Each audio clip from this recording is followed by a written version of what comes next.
ayan, bubuksan na din natin itong isa pang materyales. So, materyales talaga. Dito sa gagawin natin sa aking bedroom renovation. So, ito ay insulation board. Yun ba tawag doon? Board. Basta yun. Kasi, itong nakikita nyo, ito yung mga balikbayan box. So, itatayo natin yan dyan. Tapos, lalagyan natin ng palaman na insulation board. So, makikita nyo na lang kung paano yung gagawin ko. Pero this time, ayan, mag-unboxing muna tayo nitong in-order ko na insulation board. So, ang maganda dito ay, ayan o, ang kapal niya. Wait lang, ipapakita ko sa inyo para mas ma-appreciate nyo. Lalo na kung kaya naghanap ng insulation board, okay na okay to. Tingnan nyo. Kita nyo ba yan? Ang kapal niya, oh. Diba? 10 mm ata to. So, ayan, 10 millimeters yung kapal niya. So, aanihin natin. Kasi gagamitin ko para dito sa ating gagawin sa aking sa aking bedroom / office.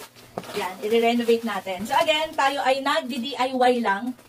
Dapat ito ay plywood, pero ito yung gagawin natin. Sana ma-achieve ko yung gusto kong ma-achieve.